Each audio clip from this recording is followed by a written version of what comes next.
Hey, what's going on, everybody? Another edition, post-Thanksgiving edition of the Dale Valor's Inner Game podcast. I'm excited about this one. Some of the stuff that we're going to be talking about today, I think directly relates to everybody, even though there's specific things that are going to be brought up. I think that anybody that's listening to this podcast is going to benefit greatly from what we're going to be talking about today. And I'm just chomping at the bit to get into it because this is right up my alley, and so I'm could not be more excited. So you good, Shabam? Yep, completely. All right, Let's well go. said, brother. So yesterday, this recording, this podcast obviously comes out, several days after we do it. But in my timeline, yesterday was Thanksgiving. Okay. And one thing I was curious about, because as we were talking about, content for the podcast and what we're going to be talking about and that kind of thing, Thanksgiving is a big deal here, in the States, right? For those that don't know, Shabam lives in India. Okay. Yep. And is there some kind of equivalent in Indian culture as a Thanksgiving type of thing? We have many festivals, but I mean, technically, yes, I think Diwali would be something closer to it. But it's not exactly the same. But yeah, Diwali would be like the closest one. Isn't Diwali, right? Diwali, yeah. Okay. Yeah. Isn't that I kind of thought of that more as Indian Christmas. I mean, I could be way off base, but that's kind of you could say that in a sense, it has both parts together. There's a food section of it. Yeah, it's like you make too. Yeah, it's so I don't have a direct comparison, but it's kind of celebrated the same way. So I don't know, except for the turkey. Right. Yeah. But speaking of turkeys, I'll get into that in a second. So, yeah, man, the reason I ask is because every culture has their own holidays and, that kind of thing. But I find that there tends to be a little bit of crossover appeal. It's kind of this is their version of this kind of, you know what I mean? Like Hanukkah, for the Jew would be equivalent, kind of as Christmas. Yeah. Same time of year, you know what I mean? It's about gift giving and all that, and you know what I mean? So, and obviously I know that it's not a direct, thing, but it's as close to a comparison, I think, as one might get. So, yeah, man, yesterday we did just an impromptu call. Cosmo hits me up. Okay. Sends me a text and he's like, yo, man, he's like, would you be free in a half hour just to jump on a call? And I thought he meant he was going to call me in a half hour, and I was like, yeah, man, hit me up, dude. I ain't doing nothing. I was watching the Lions. Lions always play on Thanksgiving. And so I was watching the Lions game, but I was just kind of chilling, just not really doing anything outside of that. And he's just like, oh, well, can you send me the Zoom link? He was like, anytime I send a Zoom link or try to do a Zoom link, he's like, it just messes up my computer. So I was like, well, okay, I guess he wants to jump on a Zoom call. I'm like, yeah, all right. So I sent him a Zoom link.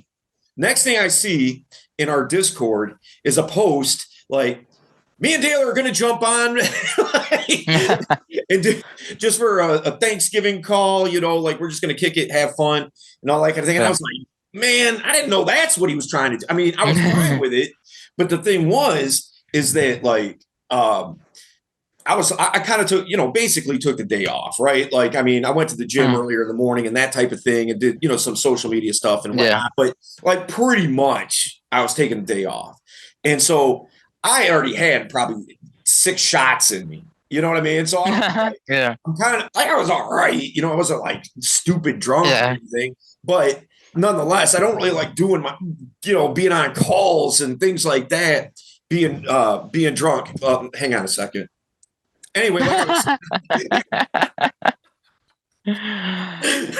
was, but no, yeah, I like to be in my right Focused. state of mind. You know what I mean? Yeah. So I was like, but whatever. It wasn't like we were coaching. We were just kicking it or whatever. But the really interesting thing that happened was this is the first year that I made a Thanksgiving turkey. And that's a lot, dude. There's a lot entailed with that. You know what I mean? Like, it's not just like, here's a turkey, throw it in the oven. Like, it takes hours of preparation. You know what I mean? And not by no means am I a culinary artist. I just found a recipe, that I found on YouTube. Some old black ladies know how to throw down in the kitchen. So I'm like, I'm following this woman. Dude, that turkey turned out great, man. Like, I could have not been more proud of myself. It turned out fantastic. My girl was like, this is the best turkey she's ever had in her life. And I'm like, I killed it. Yeah. I was so proud of myself that I absolutely killed it, man. I even had some leftovers right before jumping on this podcast. You know what I mean? So it was pretty good, man. It was pretty good. But the funny thing is, quick funny story, and then we'll get down to business. All right. But I'm at the grocery store. By the way, did I tell you guys this story, you and Mike? Did I tell you the story about being at the grocery store? Nope. Oh, no, I'm tripping because that was Wednesday. Okay. All right, that this happened. So I'm at the grocery store and crazy busy, right? Everybody getting their last minute type of stuff. Shopping, yeah. Yeah.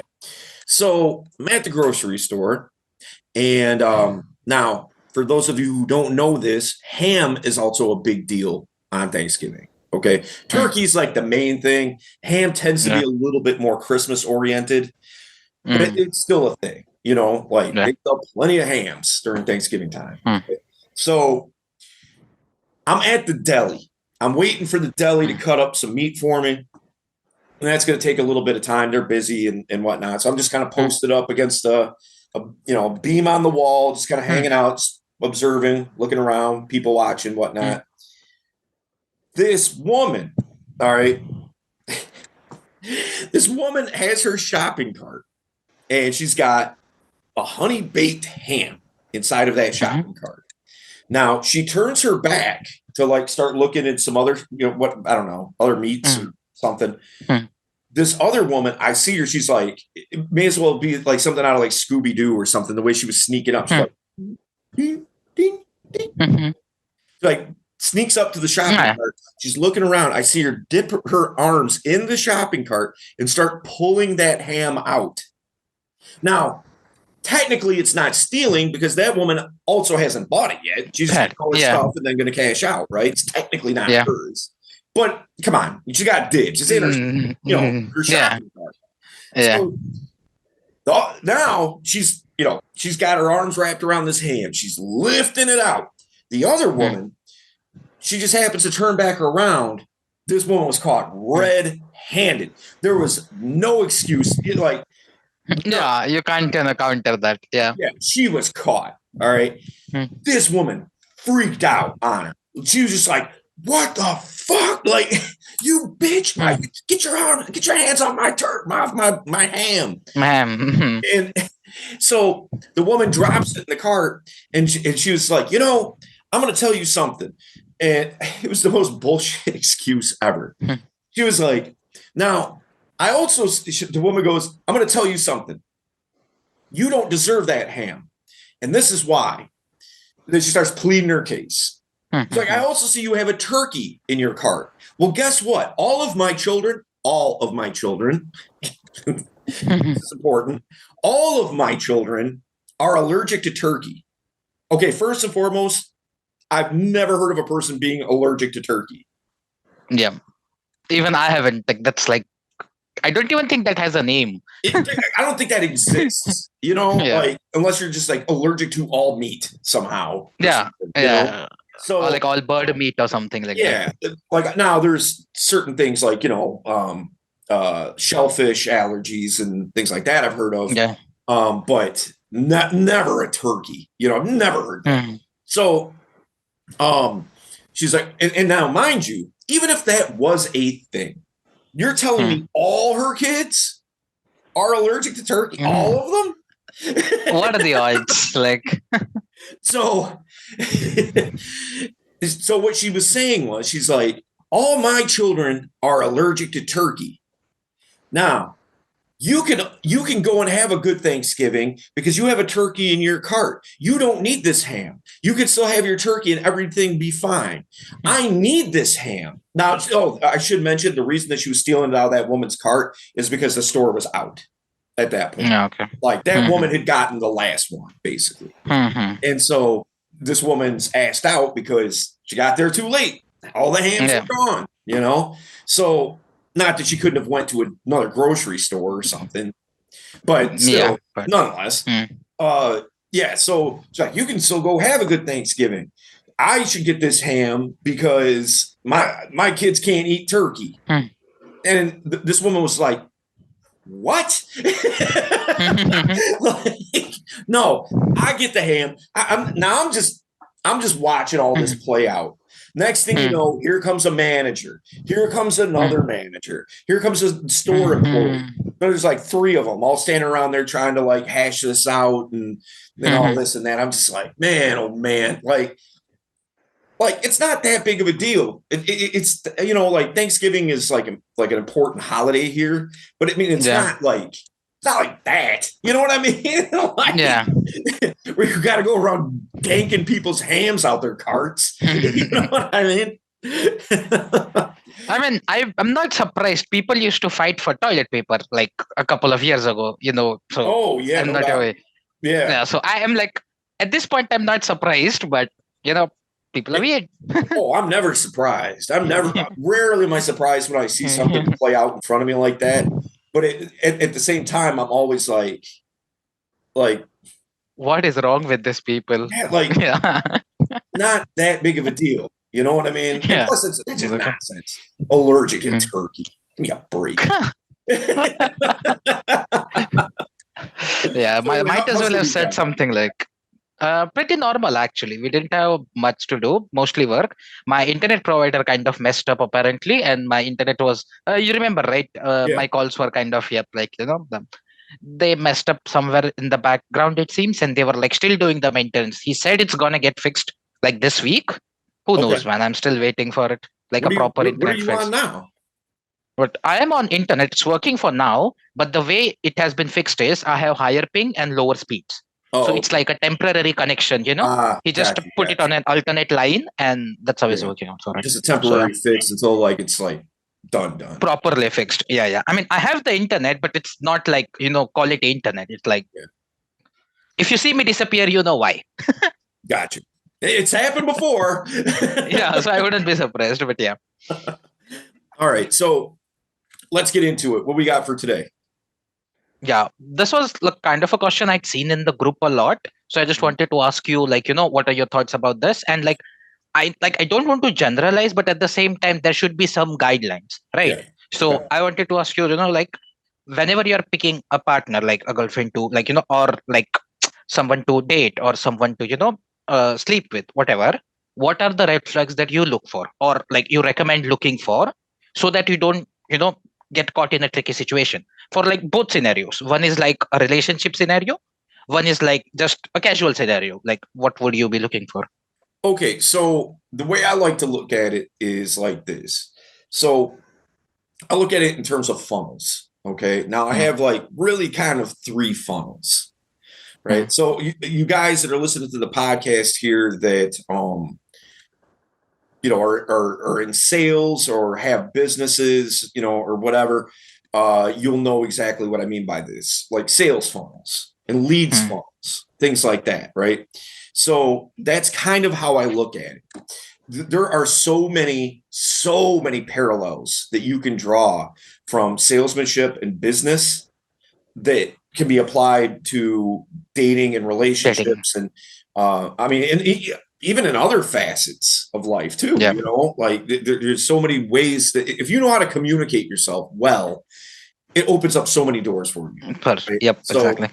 But again, funnels. So one funnel is going to be, well, really, I guess kind of four funnels. So, and by the way, depending on as I get to know the person a little bit better, they may jump from one funnel to another. Okay. Depending on, because obviously when you meet somebody, you kind of get an initial feeling or vibe about that person, but you don't really know about them, like Right. you're just kind of operating off your gut, more or less. So the funnels kind of look like this, friend zone funnel.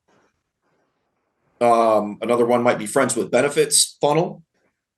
Another one might be, girl I would date funnel. Pretend, like, somebody that I'm gonna go on dates with, but isn't necessarily like relationship material necessarily. Okay, maybe somebody who goes into that funnel, I have an idea that they might be relationship material, and I just need to know. I need more information. Yeah. Okay? So that's what I mean. It might move. In the same vein, I might start dating a girl, and then I find out more about her. I'm like, man, this isn't for me. So now she's reverted to friend zone funnel. Okay. Yeah. So, and then lastly being like relationship funnel. Okay. So what I'm doing is I'm trying to assess, given the information that I have at the time. Obviously, the more that I get to know that individual, the more information I have. And then I can adjust accordingly, right? But even on the onset, I'm looking for things like in what you said. It can be very specific to the individual, what they're looking for, right? Yeah. I take, or what I would venture to say, because everybody's different, but everybody's the same. Like there's going to be common things that people are going to look for. Like we'll just say, for example, trust. Yeah. Everybody wants to be able to trust the people that are around them, man, woman, young, old. Like I'm in no way trying to have a relationship with an old man. Like, right? Like it's not how I get down. But if I know an older guy that could potentially mentor me in a particular way, or something I can learn from that guy about something, or incorporate that person into my social circle or my sphere of influence, right? I still want to be able to trust that guy. I don't want to think that old man might hoodwink me and get me for some money or something crazy, So the people in your life, obviously trust is going to be, I think, probably pretty universal, okay, across the board. But there might be some, when you get to the minutia of it, there might be some specific things that relate to you as an individual that's going to differ than mine or Shabam's or anybody's, right? Because now this is what I'm getting at here is I would argue that everybody should take an inventory, an audit of their life. What does your life look like?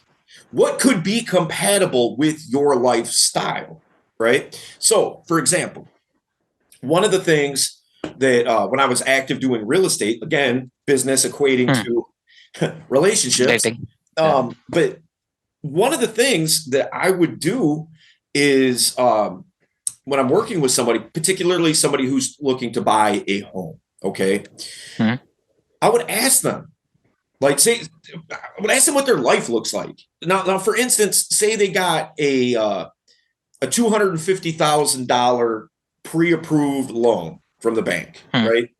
So they could spend up to $250,000 of the bank's money for a house. Right. And so what I would tell these people, I would be like, look, what does your life look like?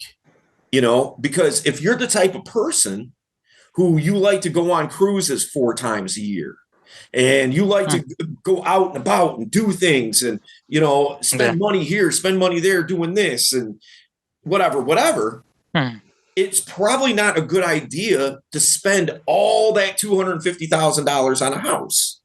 Because even though you love the house and the house is great, you don't want to resent something that you spent $250,000 on.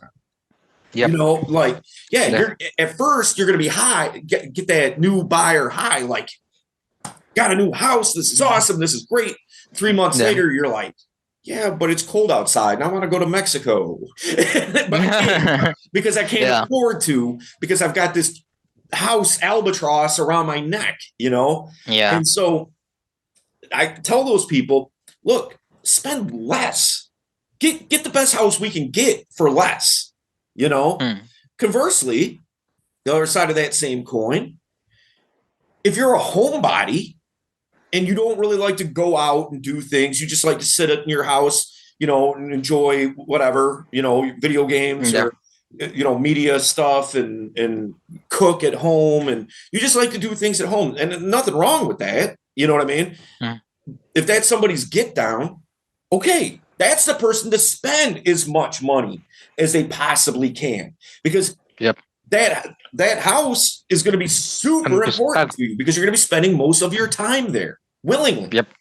You know, so you may as well get the most bang for your buck, right? So that's how that relates here. What does your life look like? If you're an adventurous type of guy, if you're the type of guy that's an adrenaline junkie, would it make sense for you to have an introverted librarian who writes poems? And her fun thing to do is, you know, maybe play a card game every once in a while, like, and read novels. Like, that's cool. Like, there's nothing inherently wrong with either of those things, but they're not necessarily compatible. Right. So what does your life look like? What are the type of women that you want to attract into your life? Because if you don't know what that is, you're liable to end up with anybody. Now, you know, there's going to be specific, what I would like I said, with trust, right? That's a universal thing, pretty much, you know? I would argue probably something like communication is probably a high priority on most people's lists, things of that sort. But then, you know, you go up above that, there's the way obvious ones, right? Like, yeah, I'd prefer a partner that doesn't cheat on me. Like, you know, so everybody is going to have like those universal, you know, like, don't want that, you know, really not trying to have a girl that is a heroin addict. Like, that would be, you know, like, those are the types of red flags everybody knows, right? Like, you look at that and you're like, nah, you know, but when it starts becoming a little bit more specific to you, guys are often willing, and this is a huge mistake, guys are often willing to, those red flags go right out the window. A pretty girl shows them a little bit of interest, that red flag went right out the window. You know what I mean? Like, as far as something specific to them. So that's a terrible way of going about it. That just like exactly what I'm talking about with the house analogy. You know, that's you signing on to buy a house that doesn't make sense for you. Exactly. Yeah, it's a house. It's there. You know, and there's probably good qualities about that house. But it probably shouldn't be your house. You know, so yeah, man, you know, like for me, for example, some things that are pretty specific to me, you know, and I would say that, you know, it's not that big of a deal for a lot of people, but for me it is. One is she has to be respectful of my time, you know, which would seem kind of universal, but my time is different than most people's time. Me being a time traveler, no,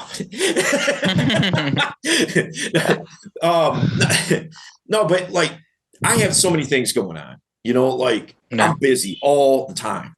And so I can't do one of these things of like, you know, she texts me and expects a text back in 30 seconds. Not going to happen. You know, sometimes it could happen. Depends on what I'm doing at that, and when she texts me and what I'm doing right at that moment, you know, but I make that known up front. You know, like, I'm not that guy that is going to be texting you nonstop. Like, that's just, if you need it, like, constant attention, I'm not for you, because I'm not going to. Now, what I always say is, when we're together and when we are talking, my focus is 100%. You know, it's my mind isn't like in 5 places as we're talking. You know what I mean? Like, you get my undivided attention. But that undivided attention is only going to come at certain times. It's not going to be all the time, you know. So Yep. I make that known up front. Another thing too is that's important to me is that a girl can be social with many different kinds of people, you know. So like, for example, in my life, you know, like I have people that I kick it with that are entrepreneurs that, you know, are high level, like make, you know, seven figures a month. You know what I mean? Like these guys are those type of guys, right? Yeah. Then on the other hand, I've got friends and whatnot that are nothing, basically a bunch of thugs. You know what I mean? So, and they'll tell you that too. You know what I mean? Like, I'm not speaking out of school here. They'll tell you the same thing. So, totally different groups of people, right? Sometimes it's the same, but usually different types of people. I like to have a girl that can speak to them. If I'm talking to somebody who's a politician, I don't mean the president, but you know, like just you know, a politician can speak to them, like and talk to these people intelligently. You know what I mean? Not just like I'm talking to them about the weather, or you know what I mean? Like can talk intelligently to many different kinds of groups of people. That's important to me. If a girl can't do that, again, the funnels, right? That's not she's not going to fit that relationship funnel for me. Yep. But she might fit, and she's probably not going to fit dates either, because a lot of times these dates that I'll go on will be me bringing her to a social event that I've been invited to. And if she's just not socially savvy that way, it reflects on me. You know what I mean? Yeah. So she's probably not going to go in the date funnel either, but she might go in the friends with benefits funnel. Like, she's cool. Like, I don't have a problem with her. Like, you know, like I like her personality. I like who she is as a person. You know, she's kind-hearted and blah, blah, blah. But she doesn't check enough boxes for me to be in the dating or the relationship funnel. But friends with benefits, if consenting adults here, she's down. Okay, cool. You know, let's go. You know, spend some time with, you know, friends with benefits. Like, a lot of times I think people get friends with benefits a little bit misconstrued to where it's just benefits. You know, like it's friends. They're still friends. Yeah, like friends with benefits. It's not benefits with someone I'm friendly with. Yeah. So that's what I'm getting at. But does that make sense? Yep. No, that's what I was wanting to, like, because like a lot of times I've personally seen this, and this is what exactly like what you pointed out. Guys, like, you know, when this like finally get attention from a hot girl, they just like, you know, put all the filters away, and it's like, she's hot, that's all I need. And what happens is they'll get into a relationship with her. I mean, they're both attracted, and you know, they get together. But problem is they can't keep the relationship going. It always ends up, you know, on a negative note. Right. And that's kind of the reason, because they're not compatible with each other, and secondly, from like my perspective, it's kind of like guys mess up in the sense that they, like, you know, for example, like I'll give you best situation is your situation. Like, you're busy, okay, say your girl, you know, messages you or tries to call you, and you can be like, I'm busy, I'll call you back later, okay, but she still keeps, you know, nagging you, like keeps calling or something like that. In my world. Yeah, exactly. But at the same time, what happens is guys will get irritated by it, but they will still answer her call. Right. Okay. But like, okay. And then what happens is you kind of, you know, show it to her that every time you do drama or, you know, like whatever, like that's the cycle, or act bitchy or whatever you want to call it, she gets his attention. Now, especially in like case like yours, where you're like, for her, your attention is very valuable because, you know, it's less availability, like just because you're that busy. Right. But now you're subconsciously, you know, I mean, most guys do that, like subconsciously train her to like, you know, like you act in a certain way, like basically do drama, you give her attention. Right. And on the contrary, you're rewarding bad behavior. Yeah, exactly. And on top, what happens is when everything is good, most likely you don't, you know, give her attention. Right. So it's exactly implementing that. Like, for example, when you are with her, most of the guys, now I'm not talking about you, but like most guys are happy and they're, focused on what they want to enjoy. Cool. But at the same time, you also need to give attention to her, Of because, course. Yeah. yeah, because otherwise it's like, I mean, the kind of how I've seen, like, relationships die Mhm. is, or, get very complicated, is because of that. Because like girls have no, because at the end of the day, like girls love attention. It's kind of their DNA, though, like you can't change that fact. Sure. So, and that's when you ask for attention. Like if you reward her when she's nice, like say she makes you a cup of coffee or something, and you compliment her, be nice to her, then that she knows that whenever she acts well, you know like Mhm. you'll give her more attention, you'll show her with love. At the Yeah. same time, like you said, like if she like nags you or keeps calling, you're going to be just like, yeah, that ain't flying, you just Right. ignore her. Yeah. So Well, that's kind of the that's where boundaries come into play, and being able to enforce boundaries and live, stick to your guns and hold up to those, those standards, those yeah, yeah. boundaries, and things like that. Like my girl, she knows, like if she texts me, she knows not to take it personal. If I Mm.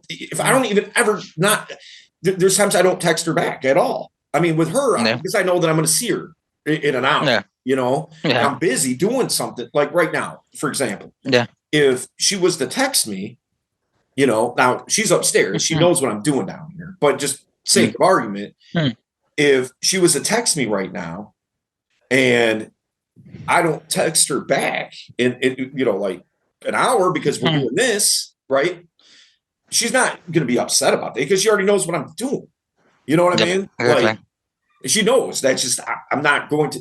Now, here's the thing: if it's a little bit different, if say for instance, she's like, "Hey, while you're out, can you pick up some vitamin water from the store?" I'll Mm. probably hit her back in about 20, 30 minutes. Like, yeah, that's fine. I'll grab some. Yeah, You know what I mean? That's a little bit different. But still, at the same time, she knows not to expect me to text her back right away. And she doesn't take it personal that I don't, because she just knows. So yeah. um, so yeah, I think that being able to have, I'm a big advocate of enforcing boundaries, not just Boundaries. Yep. having them, but enforcing them. Because what Mm. happens is, much to what you're talking about, Mm. uh, man, it's crazy. Like I've seen this play out so many times where, we're talking about compatibility. Okay. Mm. And dude, like what ends up happening is a guy will, say a guy breaks up with his girlfriend, right? Or his Yep. girlfriend dumps him or whatever. Mm. He's fresh out of this Mm. relationship. All right. Yep. 6 months go by and he starts hanging out with he starts hanging out with his Mm. friends again. Maybe when he was Yeah. dating this girl, he really wasn't hanging out with his friends all that much, and blah blah blah. Yeah. Now they're broke up. He's back hanging out with the friend group again more, Mm. and he's doing this consistently for 6 months. Well, he gets wind through the grapevine that, we'll just say, one of his buddy's sister's friends, okay, has a Mm. crush on this guy. All right. And she's halfway Mm. decent looking, we'll say, Mm. she's cute. All right. Yeah. So he gets wind of that. Well, he takes advantage of that situation and, like, okay, like, we should go on a date. They go on a Mm. date, end up in a relationship, and the cycle repeats itself. Or even Mm. worse, they get married and have kids and then get divorced. Okay. Yeah, exactly. And so where the problem lies is no standards. It's a scarcity mindset of, well, who knows when this is going to happen again? A cute girl actually likes me, wants me to ask her out on a date.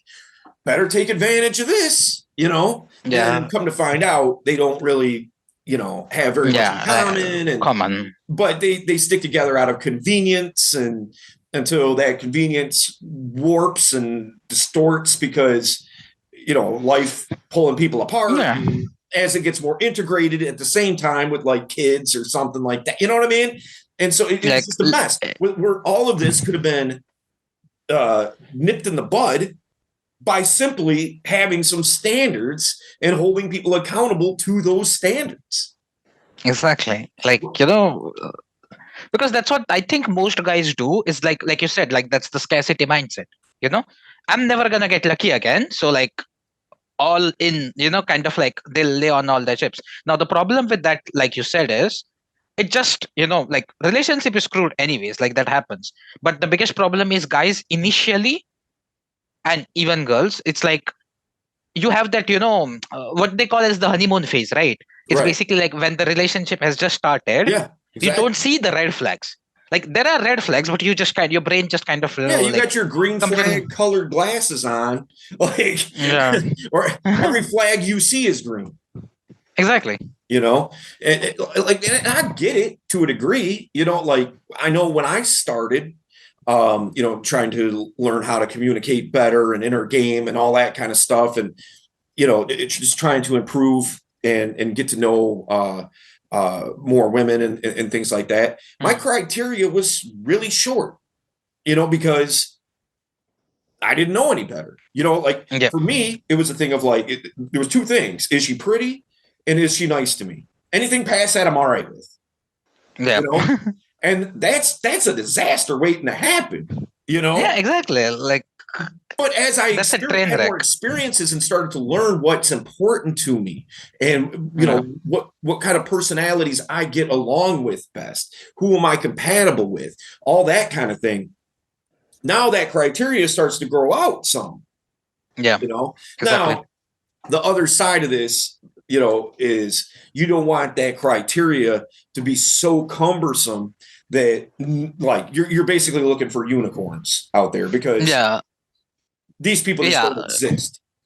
Yeah. That's the Exactly. problem the other direction. You know what I mean? Yeah. Usually people who do that are have a fear of commitment, you know? Yep. So I'm going to make this list impossible.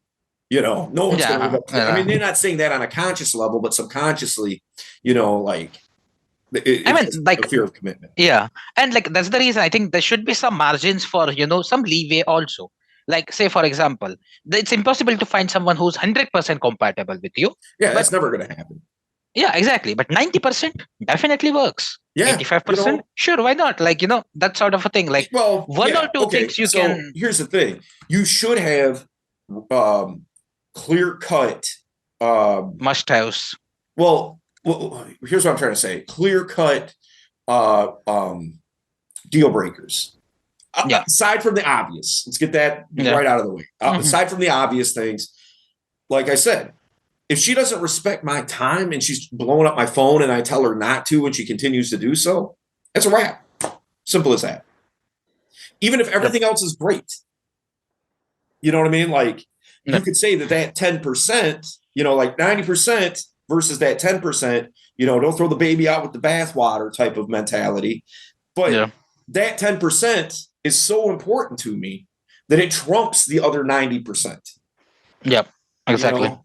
So now it's funny that you brought that up and that we're talking about this because something I really wanted to talk about today, and I don't know, I guess really the theme here of Hmm. this particular episode is I had a guy that was in he's in our modern flirting VIP group, right? And if Hmm. anybody that's listening to the podcast wants information on what that looks like, what that entails, and why you should be a part of it, I can give you about a million reasons, but this ain't the place. So, get at me if Hmm. you want to know more about it, because I'd love to break it down to you. But here's the thing. He sends me a DM. And what he said in the DM, matter of fact, I'm just gonna pull it up. I'm not gonna mention his name, so should be good, I Yeah. guess. Hang on one second. Should have thought about doing this earlier. Let me see. I don't know, sing a song or something while I'm doing this. People will leave the podcast if they listen to me sing. Yeah, right. Okay, so oops. All right, DMs. All right, here we go.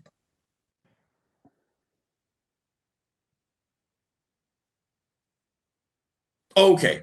Now, there's really two things that he brought up. So, what I'll do is I'll I'll read up to the end of the first part, and then we'll delve into the second part after we address this. Okay. So he says something that a few friends and I were talking about the other day. And you know what, by the way, side note, that's really dope to me that him and his friends have this type of conversation.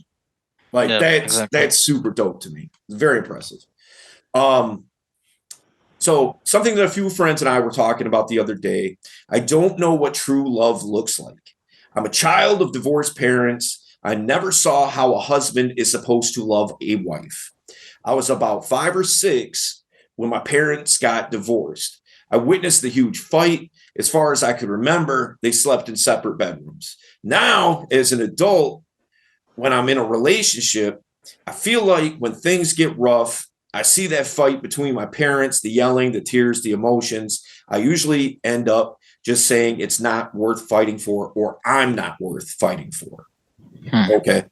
Man, let me tell you, when I got this DM, I was just like, man, I was like, that's really dense. That's some really heavy type of content to really talk about, you know?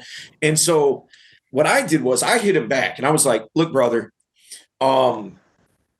this is way more depthy than I can really get into in a DM, you know? I was like, I'll tell you what, man, like I like what you're asking me so much that my next class, I'm going to dedicate that whole class to this DM, you know? So for those of you that don't know, inside of the Modern Flirting VIP program, myself and the other coaches, you know, we all have classes daily. And so my class, you know, I have 2 classes. One's predicated on inner game, hence this podcast. And then the other one is predicated on sexual and relationship mastery. Okay. So this kind of plays into both. And as a matter of fact, I saw so many inner game things. Now, on the onset, it's super easy to say, oh, well, that's a relationship class type of content. No. I took that straight to the inner game class because of all the inner game stuff going on inside of what he's saying. Okay. Yep. And so, you know, one of the things that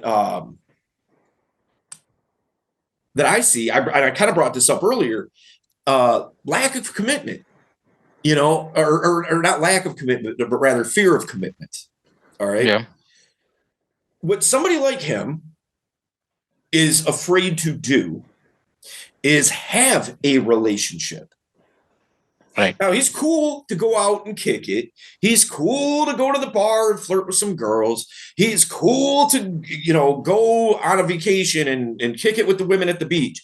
He's fine to do all of that. Okay. Where his sticking point lies is when it becomes a little bit too much and where things are starting to get a little too relationship-y. You know what I mean? And but now I had a conversation with this guy in that class. I was like, you better be there, man, because I'm like, using this whole DM, you know, so you better be there. So one of the things that I asked him was, I was like, do you think that you sabotage those relationships early because you want to get it out of the way before it happens to you? And he was like, yes, definitely. And I was like, let me ask you this. Do you ever feel like, well, I know that I should go up and, you know, talk to this girl, but, you know, if it leads to a relationship down the line, you know, that's scary to me because I don't know what a relationship looks like. So why even approach? He's like, yes, definitely. And so one of the things that I told him was, you know, there's there's a term. I think that I Mm, coined this term. All right. Now I might have picked it up somewhere, and I like to give credit where credit's due. So if mhm, somebody else had said this before, and maybe I picked it up and subconsciously, I just don't remember where I got it from or whatever. mhm, But I think that I coined this forecasting. All right. So what forecasting is saying exactly what Homeboy was talking mhm, about.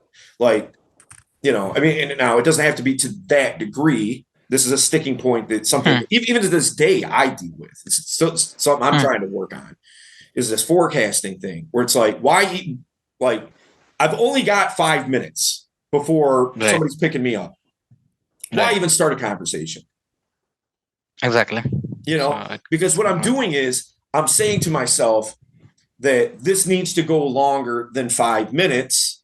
So, like, what's the point? hmm, When I don't know that though, really, yeah, we could start talking and she could be like, wow, this has been such a great conversation. And looks like you're about to take off. Like, maybe we should, uh, get together get on again the phone or sometime, or get like, together yeah, or whatever, that very well could happen. But if I shoot myself in the foot and I say, why even start? yeah, I got the attraction ladder and I got, so like I got to get from here to, Pez, and hmm, I got to do this all inside of 5 minutes. Like so. yeah, So basically, I'm just not taking the action of something that I should be taking, and that's what I'm telling Homeboy here is that like what you're doing is you're saying to yourself, I'm not going to do anything because I don't want to have a bad relationship. When it's way too early for any of that, you know what I mean? Like yeah, that's forecasting to a degree of like you're trying to see the future, right? right. So, and where the self sabotage in all this lies is the fear of the unknown. For somebody like him, or if you listening to the Hmm, podcast, if what I'm talking about speaks to you, you don't have a full understanding of what a good relationship should look like. Like that's unknown territory. Like let's forget about the Vikings for a minute, okay? I don't know. You're like, what? but hear me out. Let's forget about the Vikings. All right. yeah, Christopher Columbus. All right. 1492 discovers, two continents, basically. Okay. yeah. You mean to tell me it took thousands and thousands and thousands of years to make that happen? Why? Their ships, they're, like all through history, Hmm, they went from fucking Africa to England. That's a long yep. way, and they still, the reason being is because they thought they were going to sail off the side of the earth. You know what I mean? Yeah, Like they were scared. It was the fear of the unknown. What's the old maritime saying? It's like dragons be there. Like don't go in those waters. You don't want to sail over here. like, That's where the dragons are at. Like, yeah, yeah, you know exactly. what I mean? Because at that point they believed, right, that Earth was not circular. They basically believed that it was a flat land. So Right. So at you're just some like, point it basically whoop. ends and boom. Yep. Yeah. So it's the fear of the unknown. And so that's why a lot of times people fear getting into these relationships and they fear being vulnerable with somebody and they fear being able to share certain things and insecurities and uh, really build up certain levels of trust and comfort and things like that because they don't want to be to be used as ammunition against them. So it's a preemptive strike. Before you Yep. can do that to me, I'm gonna do that to you. And now I'm Yep. out of here. You're not gonna dump me. I'm gonna dump you. You know Yeah, what I mean? So because inevitably I'm going to get dumped. So let's just cut to the chase. And I don't want to be the one yeah, that's hurt over being dumped. So let's just get this out of the way now. Beat it. hmm, So that's what I'm getting at here. You're bailing early when things get tough. As soon as there's some kind of like more than an argument about something very surfacey. Like an argument over some surfacey might not be that big of a deal. Like, where are we going to eat? I want steak, you want chicken. Well, I want steak, and you're like, I want chicken. And so we might bicker about that for a little bit, but that's not that big of a deal. But say that the argument is something a little more depthy than that. Well, I'm thinking about taking this job, on the other side of town. Oh, but that's 10 more minutes drive. You can't take that job. Oh, well, I'm out of here then.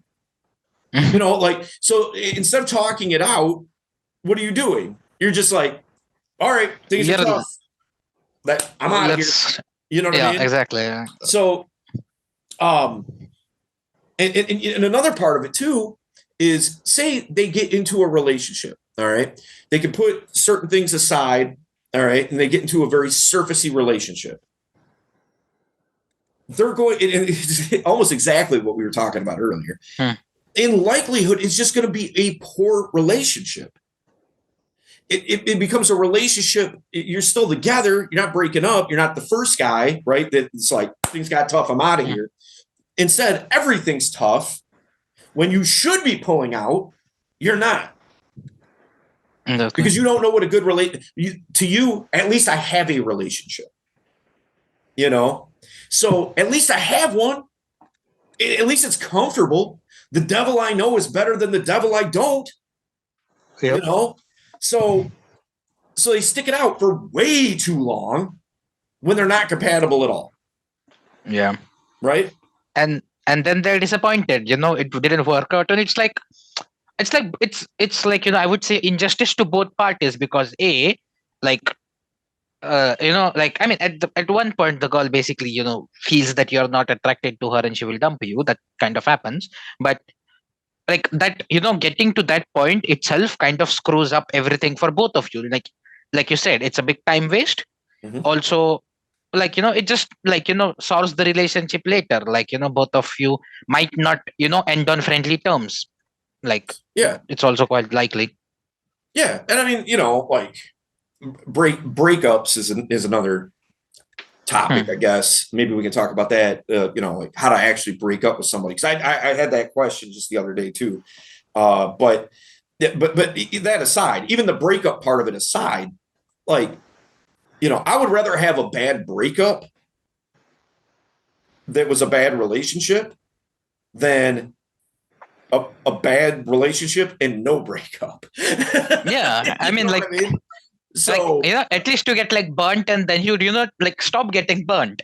If you're in the relationship, it's like your hand is on the stove and you're like, it's burning. Well, duh. That sort of a thing. It would be like this.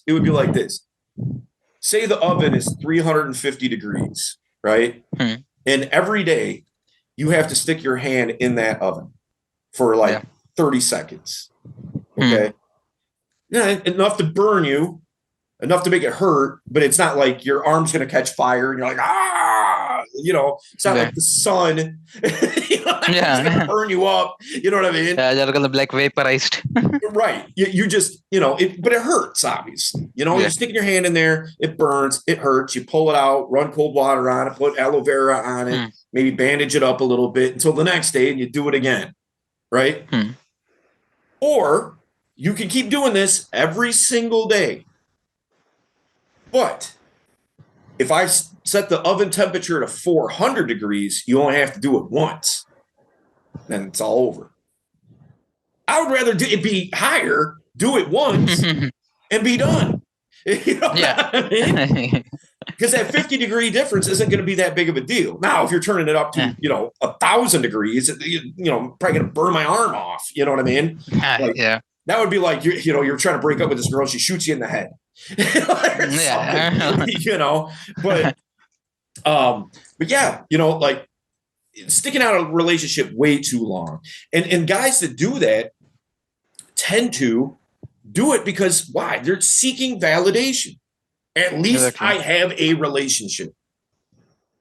Somebody thinks I'm good enough to be with. Yeah. Regardless of how they treat me or I treat them, at least I'm good enough for somebody. And then, Exactly. like that little, you might get little pings of good attention here and there. Hmm.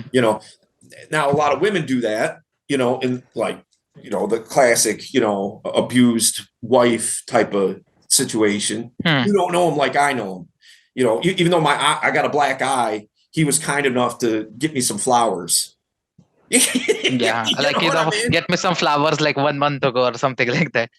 Yeah, so like that one thing that he did, like it's like it covers 10 bad things until he does another Exactly. good Yeah, thing, it's like and then it covers the next 10 bad things.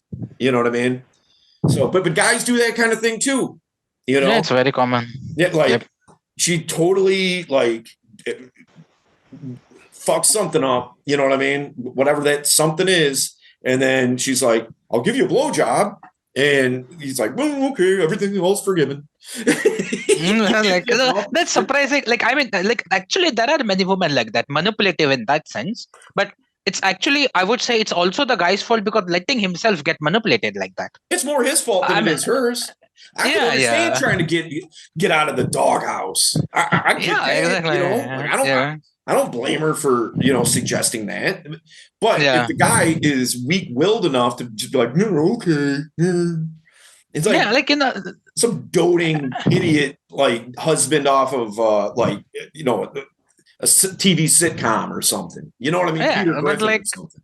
it is literally what it is. Like that's how actually guys. Like for example, if a woman disrespects you, okay, that Mhm. should itself be reasons enough to like end it. Like say for example, in front of your friends, colleagues, or something. Like she basically blatantly like disrespects you. Yeah. Hmm. There are guys who will still take it. I mean, I can't understand how, but like if someone talks shit to It's me because of in everything front we're of my talking about, man. That's exactly, why. exactly. That's To like, be honest, yep. it's one of these things, if not more than one. You Well, know, yep, exactly. and the other thing too is attachment issues, like which we kind of addressed already Hmm. to a degree. But you know, I can't have somebody like, or imagine this guy. Okay, Hmm. and then it's kind of like what you're talking about right here. Uh, so I'm attached to this person. Now, because I'm attached to this person, she's now on a pedestal, right? And even though she treats me poorly and all that kind of stuff, like I can't have another person leave me. I deserve how I'm being treated right now. If I was better, then I wouldn't be getting treated the way that I am right now. Like your classic dude that's like a cuck. You know what I mean? Like Yeah, it's like that kind of thing. It's like yeah. Cut I is like can't the satisfy extreme, but you. it is. Go get Yeah, it somewhere else. You know what I mean? Because I'm just the little pathetic me. You know what I mean? And so yeah, like I can't have somebody leave me because that's a bigger deal to me than somebody treating me poorly that's with me. yeah, Me being by exactly. And that's myself like, is a worse situation to them. and I think that all of that just basically stems from like the person not loving themselves. Like that's actually a thing. Some people are just afraid to be alone. Like, I mean, I understand trauma in that sense, but like at the end of the day, you have to face it. Like, I Yeah, mean, yeah, like I can give you all the sympathy you need, but like it's yeah, not gonna fix your problem. yeah. It Like doesn't get you out of. there's a girl that I used to date who now I mean I know that we're kind of talking about like guy issues, Mhm. but this is to your point. This girl that I dated for quite some time. So like if I remember her relationship history accurately, she had this Mhm. boyfriend like fresh out of high school, like when she went to Mhm. college. Dude was like from her town and they Mhm. both went to college together. They started dating like right at the end of high school, and Mhm. he decided to go to the same school as her for college on the other side of the state. And Mhm. so she's in this relationship with this guy for like pretty much all of college, Yeah. if I remember correctly. Mhm. She gets out of college, they break up. She starts dating Mhm. like Mhm. immediately almost. She starts dating this other guy Mhm. and they get into a relationship. Okay. That relationship goes south. They were dating for like a year, we'll Mhm. say. Breaks up with him or however that happened. And then she moves to a different part of town, started a new job and all this type of thing. And that's kind of when I met her. And so like 2 weeks had went by, we start dating. Okay. So we're dating, then we get into a relationship, and then we were together probably 5-6 years, something like that. And as soon as we were done, she was in a relationship again in like a week. You know what I mean? And then when she broke up with that dude, she got into a relationship again in like a week. And then she broke up with that dude for good reason. That dude was on some other stuff, but that aside. So, even to this day, I was texting her just the other day. I still know her and see her every now and again, you know? So, she breaks up with that guy, gets into another, like, she's just like this person who needs, like, her identity is wrapped up into whoever she's dating. And if she isn't dating somebody, that means she has no identity. Yeah. You know, it's like, people can't, like, that's kind of what I mean. I understand, like, as guys, we need, like, you know, feminine energy in our life also, but at the same time, it's like, if you don't accept yourself completely, you kind of, you know, fall in that situation where, like, A, you are not happy, and B, like, you will never be respected. Like it's common sense at this point, like, at least to most people, but surprisingly not. Like, you know, women would like rather be with you if they respect you over they love you. Like, I mean, love has to be there, obviously, but respect always has to be higher. Yeah. Because otherwise, like, you know, you'll basically be that chump, or like the cuck you said, like, you know. Yeah. At the end of the day, they'll come home, but at the same time, like, you know, they'll party like crazy outside, and, you know, they'll do stuff that you better not know, like, you know, like that sort of a thing, crazy stuff that will, like, you know, come. So here's the thing. How do you get over all this? How do you navigate this? Right? We laid out like I don't know, a half dozen situations and things like that, because here's what happens when guys don't know what a good relationships look like. Okay, that's fine. We pointed out like the struggles and how a person might react in these situations and things like that. So how do you keep that from happening? All right. First and foremost, know yourself. Know your purpose. Because if you don't, much like the girl I was just talking about, if you don't know your purpose, you jump from person to person to person to person, because that's what you're basically giving that girl that you're dating or starting to get into a relationship with, and potentially what's happening is you're giving that person all your power. You're saying it's basically you're making, like, you know, like she's your life's purpose or something like that. Exactly. And nobody wants to do that. Like like I will tell you, it does sound appealing to a degree. I'm not going to front, you know, to have somebody who just like, I will sacrifice life and limb for a scrap of your attention. Like, it's flattering, and it's a little bit of an ego boost at first, but at the same time, now what you're doing is you are putting that girl in a position that or a role that she has to fill. Because if she doesn't live up to that expectation that you've now put on her, what happens? Resentment, right? Yep. So she doesn't want you to resent her, because nobody can live up to some of these expectations and things like that. It's impossible. So you're in essence, you're being unfair to her and having a covert contract with her to say, be this so I can be this. You know what I mean? Without you're the gateway. This girl is the gateway to me being able to express who I am, know who I am, what my purpose is. Like she's some kind, like she's fucking Yoda. She's your guide. Yeah. You know what I mean? You know, like. Yeah, so it's like it's very, very unhealthy for both parties, you know. Like, I mean, like you said, it feels like a good ego boost, but at the end of the day, it's gonna screw up your life so much that you won't realize it. Also, at the same time, you will at some point end up losing attraction, because, like, as guys, we also kind of love the challenge. I mean, most guys won't admit it, but it's like they also want to be like it's like both, like, initially not that much, but like later on you would like some interest, some like, some stuff in the relationship also. Otherwise it just gets boring. Yeah, Like, yeah, it's the same thing. You come house like, yeah. Different it's just the, challenges, I would yeah, say. yeah, Like I think the challenges a guy likes versus what a girl likes is different in a lot of different, cases. but But yeah, but not yeah. But I agree 100%.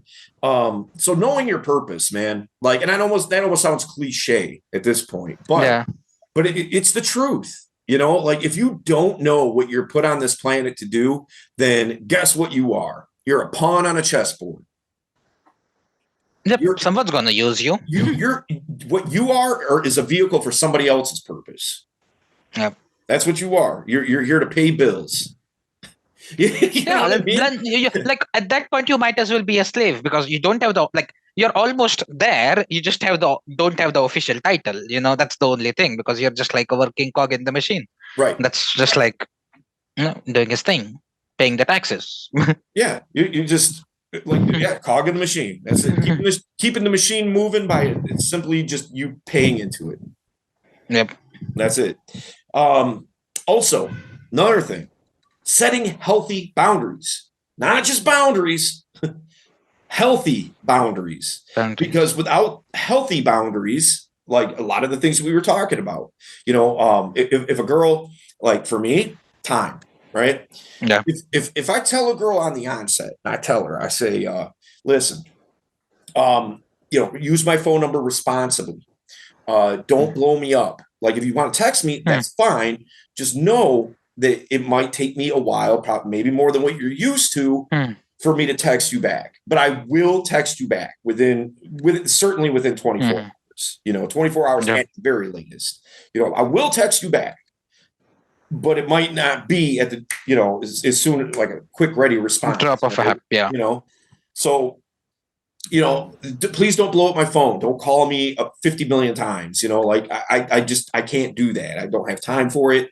I want to give you the attention that you deserve, but it can't be. I'd rather focus it 100% at the times that is feasible for that than 10% attention all day long. You know what I mean? So if she can't live up to that, she starts like blowing up my phone, right? Okay. Usually what I'll do is I'll hit her back and I'll be like, listen, remember when I was telling you that I can't have you texted me like 25 times? Like I'm looking at my phone right now and I'm seeing like 30 texts, like is what I broke down before. Did that not make sense, or should I explain this in a different way, or like you're not like understanding? Is it me? Did I not communicate this well? And then usually she'll be like, oh well, I just kind of missed you, and I really wish you could text me more, and so, like I wish I could too, but as it stands, that's why I wanted to break this down. So I didn't want to set any false expectations. So please, in the future, don't do this. So I'll cut her a break. You know what I mean? Yeah, like you can give her one chance, but like, right. But if she does it again, like then it's like, all right, that clearly you do not respect the boundaries I'm putting out. You know what I mean? So this can't continue, Yeah. But healthy boundaries, again, like I think that's a healthy boundary. What I think is an unhealthy boundary would be to say, all right, I really like having conversation with you, but I really don't like when people use words that have the letter A in it. So if you could refrain from using any words that have the letter A in it, that would be great. And she's like, but I don't think that I can do that. That has an A in it. Yeah. Can also an A. That's twice. You've already broke the rule 2 times. Like if your boundaries are so stringent, that goes back to what we were saying before. Like it's like there's levels. You can't go like at any extreme. Like Both Uh-huh. extremes are wrong. Exactly. Like there's like a healthy balance where right, like Yeah, yeah, you don't yeah. go crazy. I think it's good to know. Um, if you need to know what healthy boundaries are, I think it's good to know the difference between preferences and deal breakers. Yep. Okay. You can have a preference for something, and if the girl can, like she's not that preference. Okay. Like Hmm. I might prefer that a girl, what would be a good example? A preference for me that wouldn't be a hard and fast rule, I guess, would be um, I would prefer that she likes the type of hip hop that I like. Right. I would prefer that, but I'm not going to be like, like this girl, she checks every box, and come to find out she's cool with what I like, but it's not her thing. No. Like, nope, that's a Mm, rap, like mm, no, nah. that'd be stupid. That Yeah. is throwing the baby out with the bathwater. You Yeah. know, Exactly. so like know the difference between something that is a preference for you and something that is a hard and fast rule. Rule. You know, um, communication, super cliche. Like Yeah. It is you heard like. that a million times. Relationships are, foundation of relationships are communication. But it goes a step beyond just that. I think that what a lot of people don't know how to do is have healthy fights. You Mm, know, like what Homeboy brought up in the DM, he was saying like talking about fighting and and mm, this and that, and like you can have a disagreement with somebody and hash that out. It doesn't have to be a big blow up. It doesn't have to no. be a big thing. One of the things, and I kind of have mixed feelings about this, Mm, but I think it kind of makes sense to bring it into the conversation, I guess. Jamie, all right, Jamie mm, Nate, one of the coaches with Modern Flirting. Okay, mm, um, she has when she's dating a guy, one of her kind of personal rules to herself is that they have to have a fight in the first 90 days. And if she's coming up on day 90 and they haven't had a fight mm, yet, she'll manufacture a fight. You know, yep. she'll do something to get them to start fighting, Mm, and which, like I said, I kind of have mixed feelings about. Like, I see where she's going with mm, it, but I think there's a better way of doing it than that. That just seems contrived. And it's like, like, yeah. but it'd be a little manipulative to a degree. I think she would argue something else, and she's not here to defend herself. So I'm not going to keep, Mm, harping on it. But mm, the thing is that what the idea behind it is she wants to see, because she's been in relationships where she never like had like a real big disagreement with a guy, and then mm. when they finally did, dude blew up and like would start punching holes in the wall and all that kind of stuff, and like Yeah, like it's all like like extreme cases, like right, there and has she to be wants to some. see exactly. She wants to see Yeah. what this guy is going to be like when they do have disagreements. So Mm, before she jeopardizes, well, her walls at a minimum. You know mm. what I mean? Yeah. Like next dude might Yeah. start punching her in the face. So Yeah. she wants to see what this guy's fighting style is like. And so I kind of get that, but at the end of the day, being able to fight healthy instead of letting things spiral out of control, like that's where things, when you start introducing other things, say, like I said, you and I, say you're a girl, I'm me, and you want to go get chicken, and I want to go get steak. And so, like, well, you might say, well, we just went to a steak place last week and we haven't gone and got chicken in Mm. months, which would be a good argument, right? Right. Yeah. But what if I was like, well, look, you can just get chicken at the steak place? Like, I want steak. You can get chicken. Like, it's fine. We can both get what we Yeah. both want. Also, a good argument. Okay. Yeah. So now you may say, oh, well, you just always want to do what you want to do. That's the problem here. Now it's starting to spiral out of control a little bit. because now it's no longer about chicken and steak. Chicken It's steaks. It's about about you and me. you and me. Yeah. You know, so if you can nip that kind of thing in the bud and nip it by not doing it yourself, like the girl could certainly do it, and then you can nip that in the bud, but at least don't let you start making commentary about her because of something that's not a big deal. Yep. Well, this one time you did this, and then you're like, oh, well, that's ancient history. That was 2 years ago. Doesn't matter. Yeah. You know what I mean?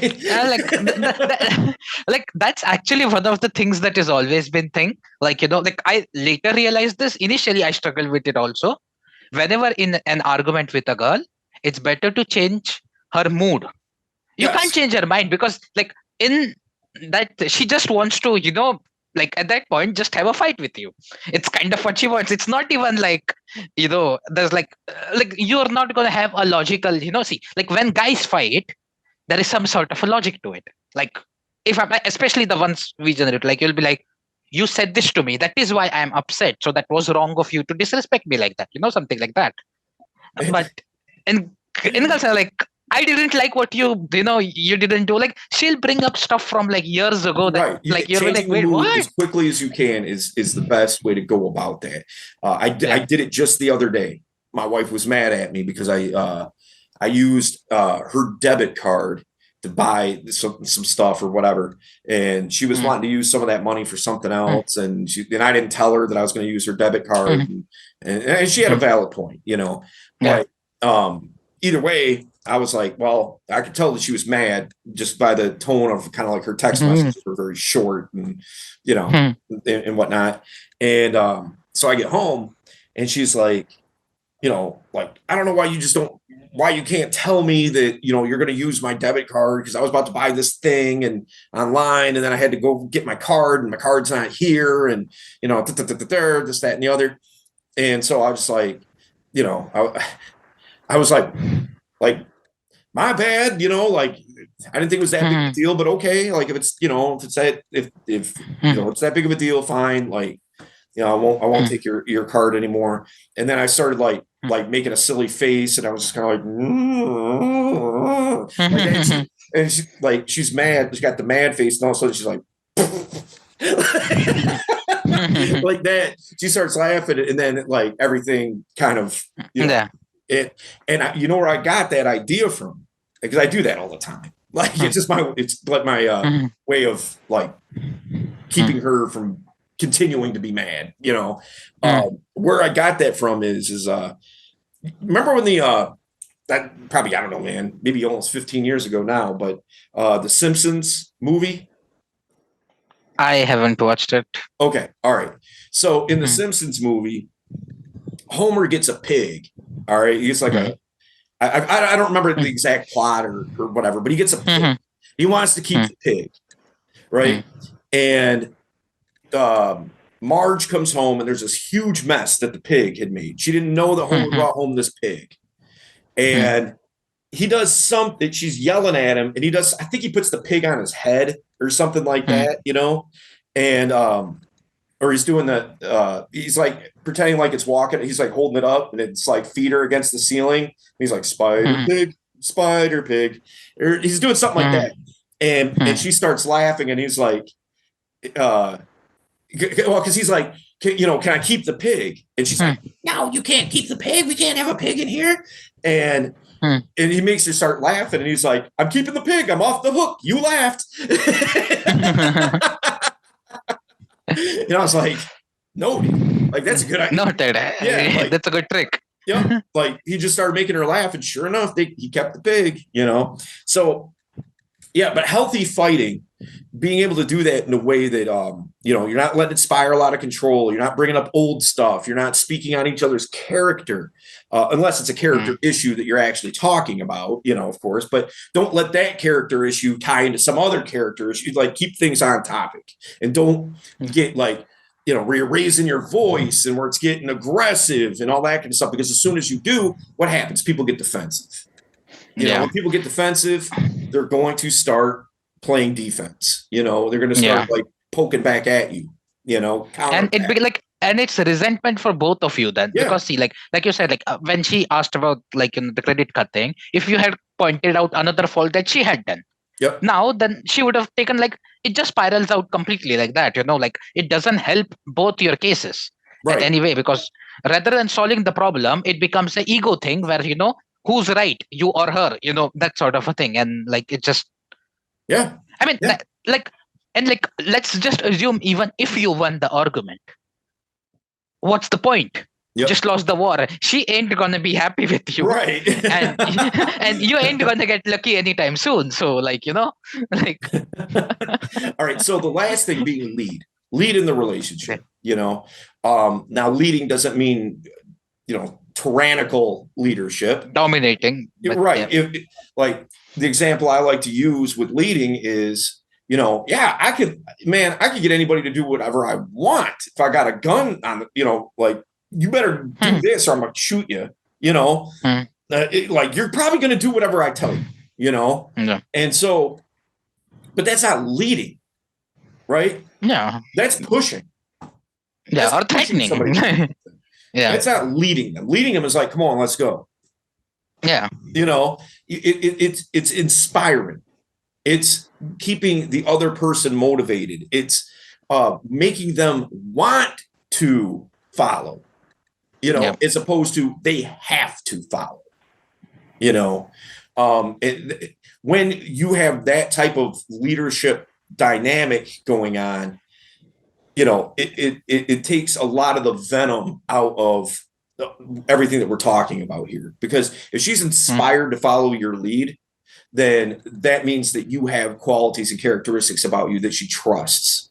And if she trusts your leadership skills, then, she's a lot less likely to, like, break your boundaries. Exactly. Because I can't do that to that. Like think about it like this, why, like a war is going on, right? You got the general in this war. All right. Now the general is inspiring these soldiers to go out there and fight this war. Okay. Well, if the soldier, if you really think about it, if the soldiers are like, I don't really want to do that. Like, I fuck this war. There's only one of you. There's 100 of us. We all have guns. Yeah, exactly. Like you could do full mutiny instantly. Like, Exactly. But they're inspired. And by the way, the general's not running out there with an assault rifle. You know what I mean? Like he's sending you out to go do it. You know what I mean? And that's the power of that leadership. Think about that. This guy isn't even actually going to do it himself. He's sending all you, and when he does, it's because you want to go because he said it. Exactly. That's how, like, that's what you would say like an actual, charismatic leader should be, as opposed to a tyrannical leader who's like, you better go in or I'm going to shoot you. Like, that sort of a thing. Yeah. What a tyrannical leader is going to do is say, like, okay, here's what we're going to do. 75 of you of these 100 guys, 75 of you are going to go out into the battle. The other 25 are going to hang back and they have rifles pointed at you. So you better fight as hard as you can, because we're not going to shoot you. They'll be shooting at you. You better kill them. But if you don't kill them, you try to run, you're getting killed your way. So you better fight. That's not inspiration. I mean, I guess I guess it is kind of, but it's the wrong kind. You know what I mean? You're doing it out of not fearing for your life in battle, like anybody would. Not only are you fearing your life for the battle, but now it's doubled down because you also fear your own people. Yeah. It's like that's the difference. It's like fear versus respect. Like if you respect the person, you will, like, follow his lead. And that's why I think, like, in relationships, respect is important, because if she respects you, she will listen to you and, let you lead. But if she doesn't respect you, she'll be like, I don't want to do that. Like, basically throw a tantrum and, be like, do your own thing. Absolutely. Okay. So I know we got to wrap this up here in a little bit. This one's going kind of long. But the second part of Homie's email here, or DM rather, is also we discuss chemistry versus compatibility. A friend of mine just got out of a very long relationship where he proposed to her. They had great chemistry, but ended things because they were not compatible on religious beliefs. He is now dating someone that he is very compatible with, but feels the chemistry is not as strong. Which is more important in a relationship, chemistry or compatibility? What do you think? I mean, isn't but let's be honest. Can you differentiate it a bit more? Because I would like, according to me at least, both are like essentially the same in that sense. Because you might have like things you have common in, but the reason you like both of you like those things is so that you have that connection and the chemistry. Dude, it's both. It isn't a thing of this or this. It should be a thing of this and this. And this, exactly. It should be 100% both. You should be, like, again, you're not going to be ever 100% compatible with somebody. Like, it's, not realistic. Mm-hmm. But 100, as close to 100% as, you can. Yeah. Okay? Yeah. But also 100% in connection. And by the way, you're not likely to always be 100% connection either. You know what I mean? Like there's an ebb and flow to these things. You spend enough time with somebody, like you said before, like the honeymoon phase, right? Yeah. Like the honeymoon phase, that's going to go away. At some point, that's going to be gone. And when that's gone, are you still not connected?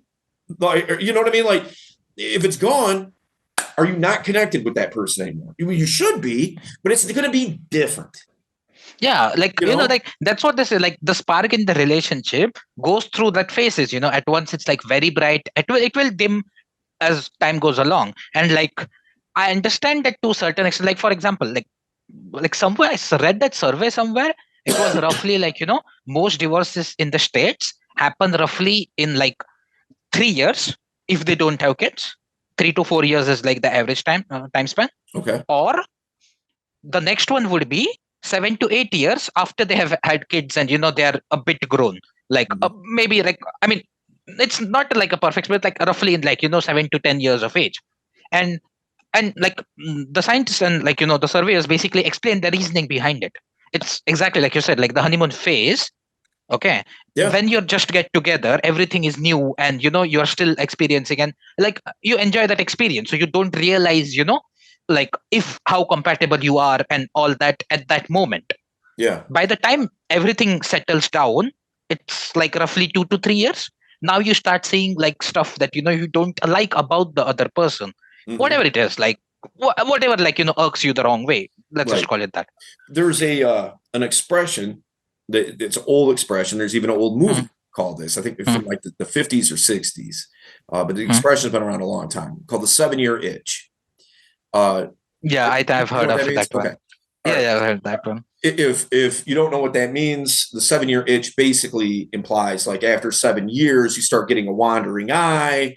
You know what I mean? Because you're so like comfortable with this person that it's no longer new, fun, whatever. Yeah, so you lose all that excitement and and like that is also one of the things. Like the reason, like I mean, previously it was probably 7 years. Now the current generation is just a bit faster in that sense, I guess. So maybe it has changed to 3 years. But like at the same time, what happens is like after 3 to 4 years, one of the two things will happen. A, either they will have divorce and just separate. B, they will decide to have kids. Now what happens is, now the kids are like a huge change in your life. Both parties are now busy, there's like a huge change. So again, you're in that situation previously where, you feel like it's all, happy, everything. Right. Until again, 5 years and you're back to the same problem again. Well, because what that demonstrates, whether it's 3 years, 7 years, 10 years, 1 year, what that demonstrates is that there's always going to be an ebb and flow. There's always going to be a change. Now, if you don't have connection and compatibility firing on all cylinders, that's where, like, after a little bit, that honeymoon phase kind of wears off. That's where the problems start to, and if you don't know how to have healthy fights and healthy communication, and you're not leading, like like all these things, it becomes death by a thousand cuts, you know? Yeah. So here's the deal. Don't compare. That's part of that, like what he was breaking down. That's one of the biggest things that I see guys do that really sabotages future relationships, is that they compare and contrast this relationship to the previous relationship, Yeah. or this relationship to the past three previous relationships, Hmm. or whatever, you know, like, so like the example that he's using is his buddy, you know, got out of this relationship. Like, obviously it was a serious relationship, you know, they were engaged or whatever. Hmm. And then moving into this new relationship, he's seeing like, well, you know, I had more connection with this other girl, But, but with this girl, I have more connection.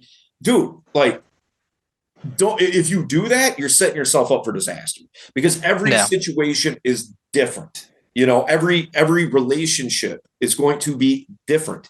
There's going to be things that you like and things that you don't about everybody. And if you romanticize certain things from previous relationships and you're applying to your current situation, A, it's not the same person. B, it's not the same situation. Even if you think it is, it isn't.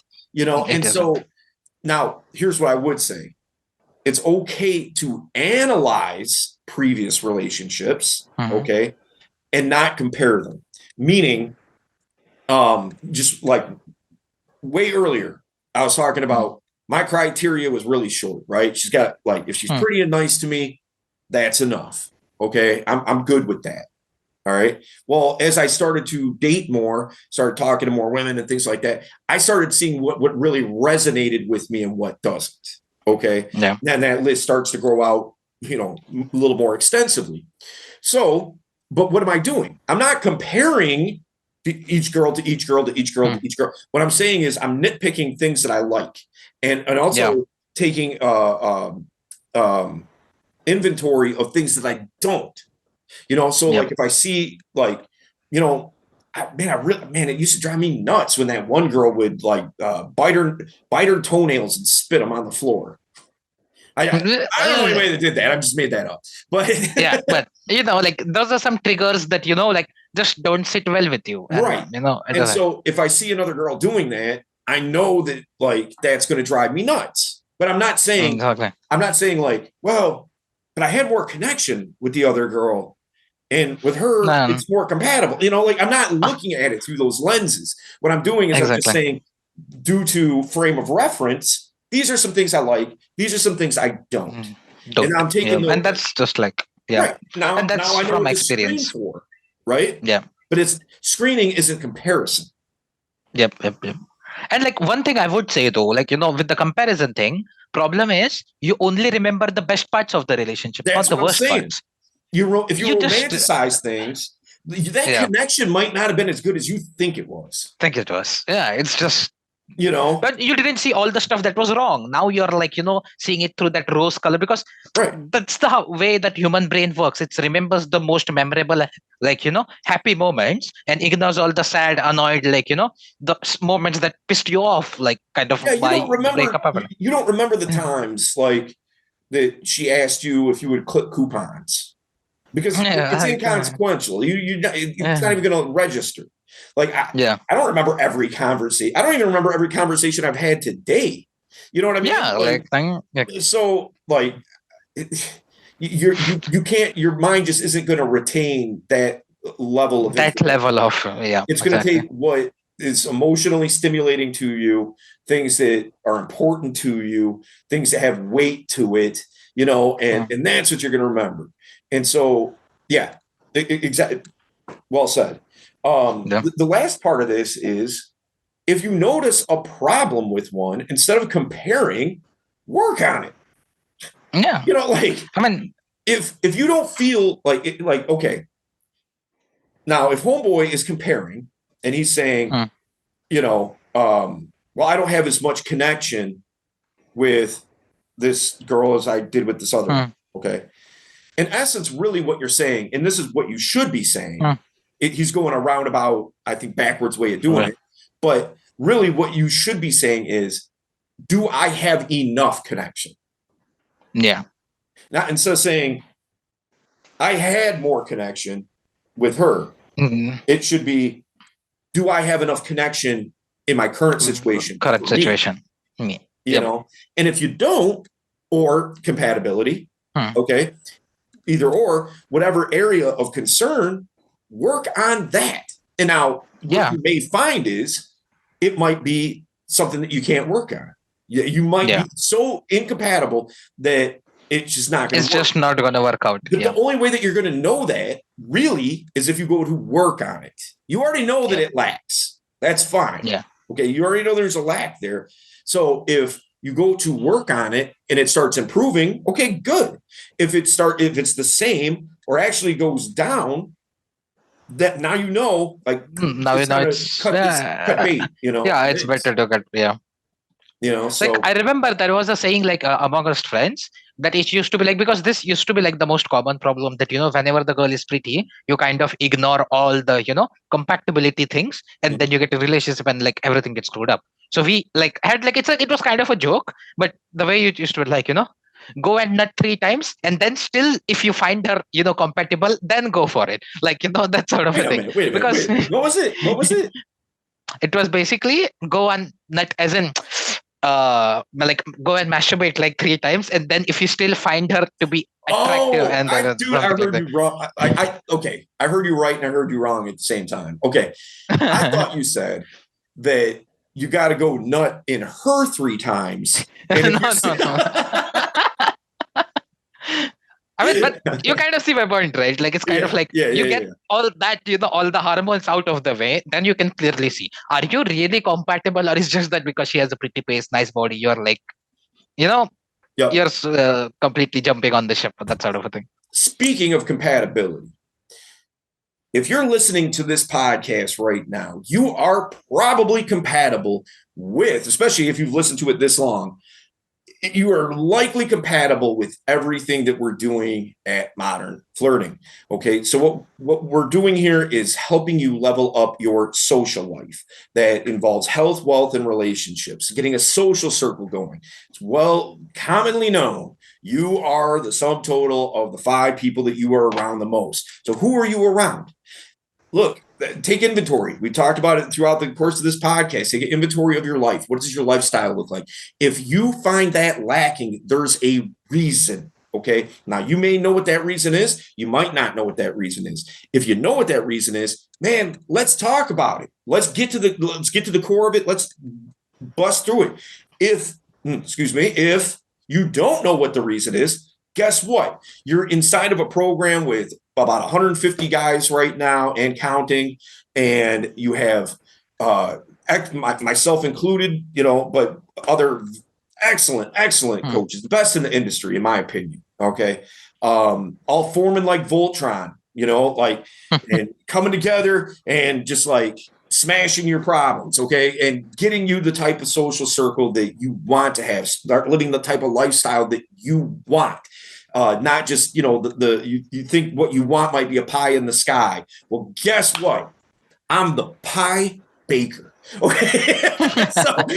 And I will slice that bad boy up and serve it with some ice cream. Okay. So let's talk about it. Let's get down. I'm going to post the link in the description, and would love to see you be a part of what we're doing and the movement that we're making at Modern Nation. So that's what's up. So any last words, Shabam? Not really. I think we covered most of it. And yes, if you guys have any of your questions or anything, please do post it in comments or in the Facebook group. Yeah. We'll take a look at it. And that's right. Yep. So we have 2 Facebook groups, thousands of guys in each of them. Okay, who are all going through the same experiences that you are. So look, become a part of the Modern Flirting Facebook groups. I'll post the links, and we can chop it up. I am easy to get at. All you got to do is DM me. If you're in the group, you can always tag me. You can post your questions. You can help other guys out with some insights that maybe you have, and vice versa, and all that good stuff. And it's just such a great, solid community, you know? So would love for everybody who's listening to this, if you're not already in the program or at a minimum in the Facebook groups, let's go, man. What are you waiting for? You know what I mean? Like, look, it's about to be 2023 in a minute. Almost, yeah. You know, and like, man, how many of these calendars are you going to let fly by before you start taking some real initiative and some real action inside of your own life? How many calendars you got left? Think about that. You know what I mean? You just going to play the sidelines? Is months keep flying off the calendar? Let's go, man. Let's, put an end to that. So, well, cool. All right, guys, we will see you next week. And that's what's up. So, till next time, salute. Okay. Cheers. Bye-bye.